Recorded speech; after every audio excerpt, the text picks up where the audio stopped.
मैं आपको जो सिखा रहा हूं ये 1% है।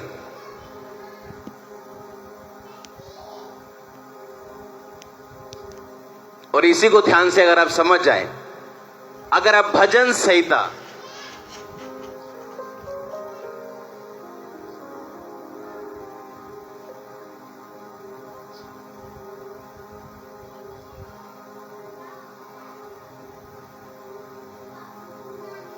एक 112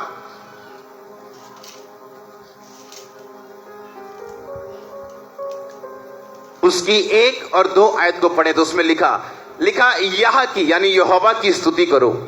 क्या ही धन्य है वह पुरुष जो यहोवा का भय मानता और उसकी आज्ञाओं से बहुत खुश रहता है। उसका वंश पृथ्वी पर पराक्रमी होगा, सीधे लोगों की संतान आशीष पाएगी। अब आप अगर आपकी प्रेयर रिक्वेस्ट आपके बच्चे हैं, आपका बेटा है, आपकी बेटी है, आप उनको नहीं चाहते जिस तरह आपने संघर्ष किया वो संघर्ष करें। आप जब प्रार्थना करने के लिए बैठेंगे आप एक बाइबल की वर्स को लेंगे, हालेलुया। आप पहले थैंक्स गिविंग करेंगे, आप प्रार्थना करेंगे, परमेश्वर मैं तेरा थैंक्स करती हूं कि तूने मुझे चुना, मैं तेरा थैंक्स करती हूँ कि मैं तेरे घर में हूं, मैं तेरा थैंक्स करती हूँ मैं तेरी हुजूरी में हूं। मैं काबिल नहीं थी तेरी हुजूरी में आती, लेकिन तूने मुझे अपने अनुग्रह से बुलाया, और अगर तूने मुझे अपने पास बुलाया तो मेरी प्रार्थना को सुनने के लिए बुलाया। अब मैं प्रार्थना करती हूँ तेरे वचन के अनुसार, जो भजन संहिता 112 की 2 में लिखा कि सीधे लोगों की संतान आशीष पाएगी और धर्मी का वंश पराक्रमी होगा। अब मेरे बच्चों को छू और उनको ऐसा छू वो पराक्रमी बने।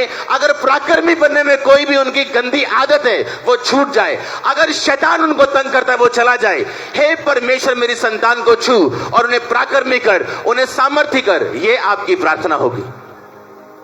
और जब आपकी प्रार्थना ऐसी होगी, ओए प्रभु मैं बहुत दुखी हूं, तो आगे प्रभु क्या करे? दुखी हो तो दोबारा आ जाए क्रूस के ऊपर, दोबारा चढ़ने के लिए आ जाए क्रूस के ऊपर। उसने कहा सब कुछ पूरा। अब आपको इमोशनल नहीं स्पिरिचुअल स्क्रिप्चुअल बनना है। आमीन। बाइबल में लिखा, अगर आप यहोजकेल की पुस्तक पढ़ें उसका 3 बाब उसकी 3 आयत में लिखा, तब उसने मुझसे कहा, हे मनुष्य के संतान, ये पुस्तक जो मैं तुम्हें देता हूं उसे पचा ले, अपनी आंतड़ियां इससे भर ले। अतः उसने उसे खा लिया और मेरे मुंह में वो शहद के समान मीठी लगी। ये चर्च उन लोगों के लिए नहीं है जो बाइबल को सुनने के लिए आते हैं।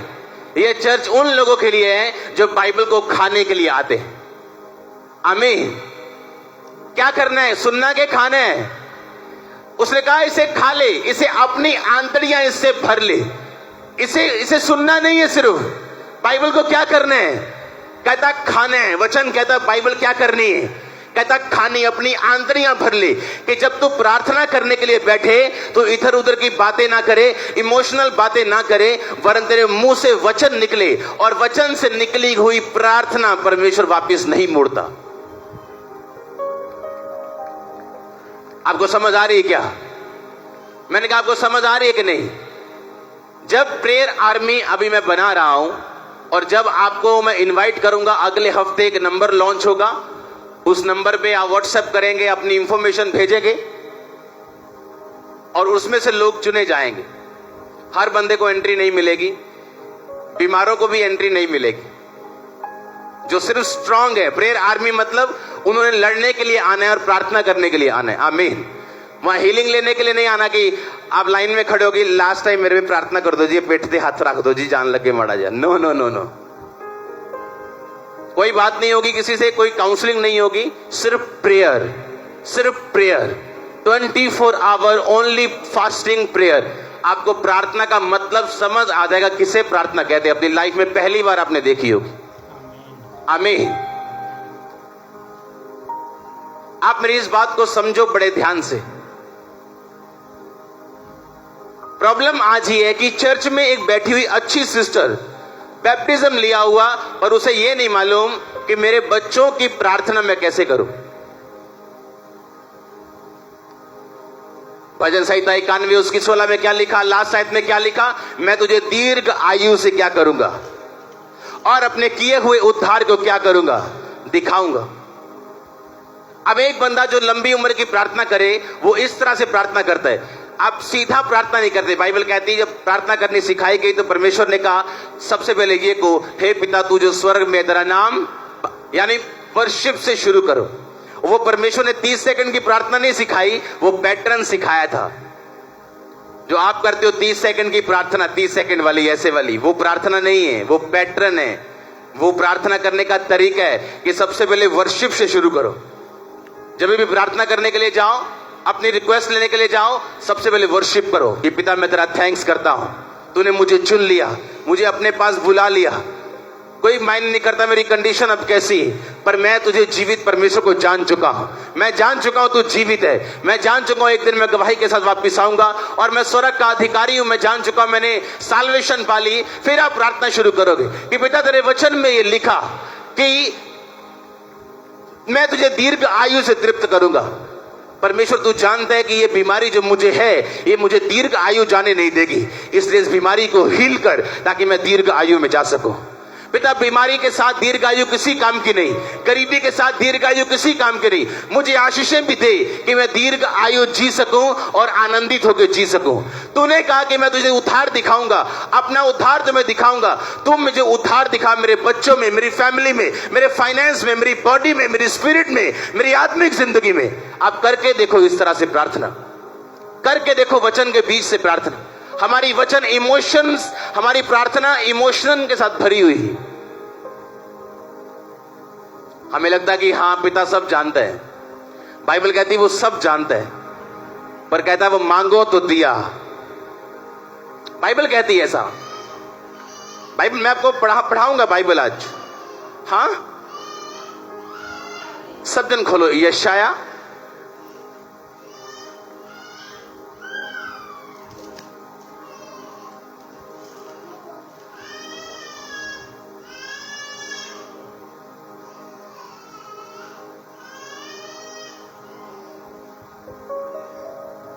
उसकी 41 आयत, मैं हिंदी में पढ़ूंगा उसको।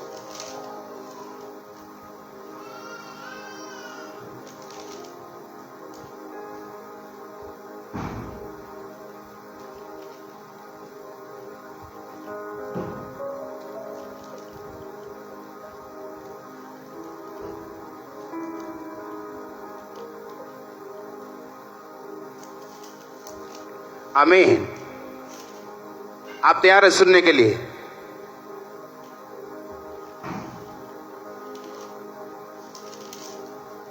आपको ये बात बड़े ध्यान से आज समझनी है और दिल में डालनी है। आप जज के सामने चले जाओ और जज को ये बोलोगे जज साहब इस माता का एक लौता बेटा है ये, आप इसे फांसी नहीं दे सकते, आप इसे छोड़ दो। जज आपकी बात ना सुन के ये देखेगा कि आपके पास प्रूफ है या नहीं। हालेलुया। आज जो वचन मैं आपको पढ़ा रहा हूं उसमें लिखा, परमेश्वर ने कहा अपना प्रमाण दो, अपना मुकदमा लड़ो, अपने न्याय के लिए खड़े रहो।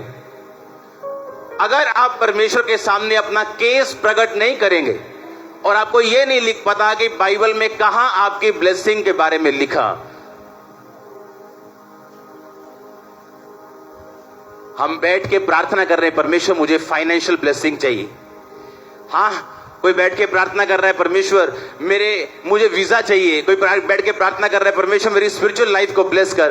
पर एक भी जन को यह मालूम नहीं है कि मैं कौन से वचन से प्रार्थना करूं, सिवाय एक ही वचन। मैं पढ़ाता हूं आपको सभी वचन इकट्ठे, आज वचन ज्यादा है। एक भी बंदे को यह मालूम नहीं है कि मुझे किस वचन से प्रार्थना करनी। अब मैं कौन कौन सा वचन आपको पढ़ाऊं? कहां लिखा उसके कोड़े खाने से तुम चंगे हो चुके हो? कहां लिखा कि अब वो तुम्हारे अपराधों के कारण घायल किया गया? अगर हमें ये नहीं पता लिखा कहां गया, हम पढ़ेंगे कैसे? अगर पढ़े नहीं तो वचन में, प्रार्थना में हम वचन सम्मिलित कैसे करेंगे और परमेश्वर के सामने अपना केस कैसे प्रकट करेंगे? आमीन। परमेश्वर कहता अपना मुकदमा लड़, अपना प्रमाण मुझे दे। हालेलुया। मुझे स्पिरिचुअल ब्लेसिंग चाहिए। अच्छा, मुझे पवित्र आत्मा से भरना है। आप सारी उम्र वेट करोगे और पवित्र आत्मा को आपको नहीं मिलेगा। इसको रिपीट में क्यों लेके आए? अपने पड़ोसी को बोलो वेट मत कर, इंतजार मत कर, वचन से प्रार्थना कर तो तेरा हल होगा। फिर से बोलो अपने पड़ोसी को, बोलो इंतजार मत कर, वचन से प्रार्थना कर तो तेरा हल होगा। आमीन। कैसे प्रार्थना करनी है आपको? वचन से प्रार्थना करनी है आपको। यशायाह 53 अगर आप पढ़े, उसमें आपकी हीलिंग के बारे में लिखा। अगर आप 40 पढ़े, 41 पढ़े, 42 पढ़े, उसमें आपके लिए वचन लिखे हैं जो आपके लिए लिखे हुए हैं, लेकिन किसी को मालूम नहीं मेरे लिए क्या लिखा है बाइबल। बाइबल आपको अच्छा हस्बैंड देने का वायदा करती है, मालूम, पर कहां लिखा है? आपको अच्छी वाइफ देने का वायदा करती है, मालूम, कहां लिखा है? भजन संहिता 128 में। वो कौन कौन सा वचन आज आपको पढ़ाऊं? आपको सेल्फ स्टडी करनी है बाइबल के बीच। आमीन। और जब प्रार्थना करने के लिए बैठने हैं, उस बाइबल के वचनों से आपको प्रार्थना करनी है परमेश्वर के सामने। कितने मेरी बात को समझ रहे हैं?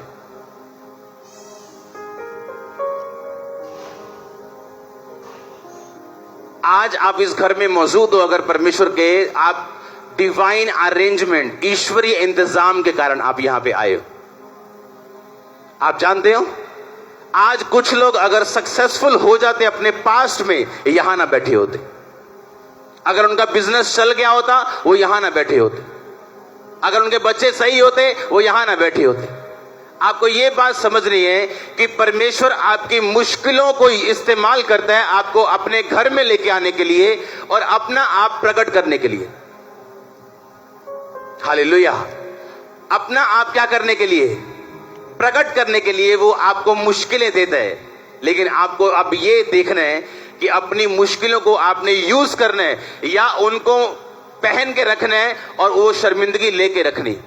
और जब तक आप लड़ेंगे नहीं, जब तक आप बाइबल के वचनों से आपकी प्रार्थना, अगर बिना बाइबल के आपकी प्रार्थना सही नहीं।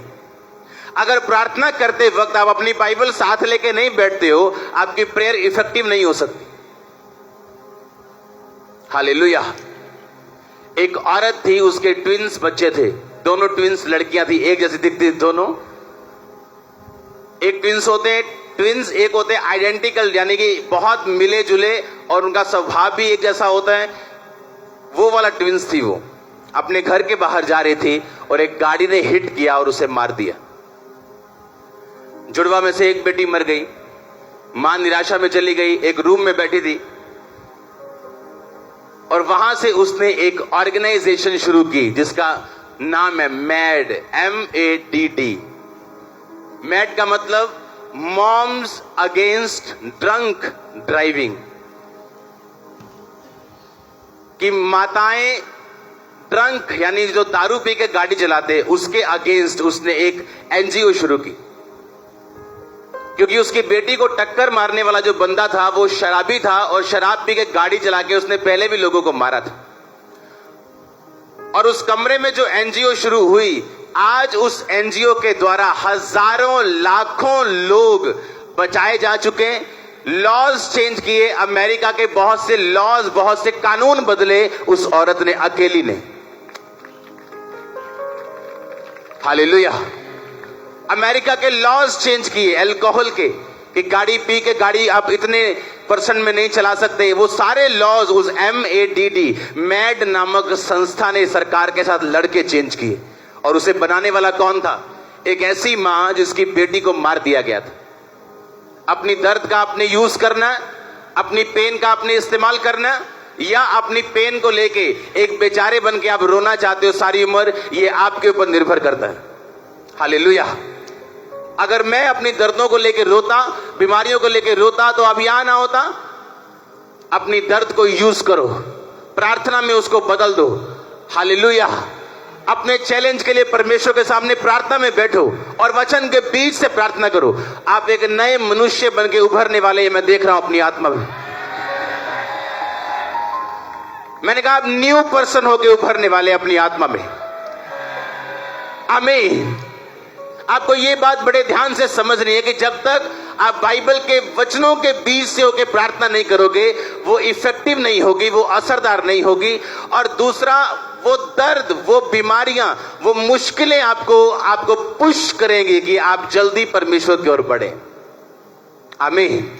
यहां आज थाउजेंड्स लोग ऐसे, हजारों, अगर उनका पास में बिजनेस चल गया होता तो आज वो सेवा में खड़े ना होते। परमेश्वर जानबूझ के अलाउ करता है कि अगर फेलियर्स को, आपकी लाइफ में मुश्किलों को अपने डिवाइन पर्पस में, अपने ईश्वरीय पर्पस में, अपने ईश्वरीय बुलाहट में आपको दाखिल करवाने के लिए, आपकी एंट्री करवाने के लिए। वो मुश्किल जो आपकी लाइफ में है, वो एक एंट्री कार्ड है आपका उस प्रोग्राम में जो जीसस क्राइस्ट के द्वारा डायरेक्ट किया गया। और आप उस प्रोग्राम के हीरो। मैंने कहा आप उस फिल्म के हीरो। और हीरो कभी मरते नहीं। मैंने कहा हीरोइंस मरती है कभी क्या? हीरो कभी मरते नहीं।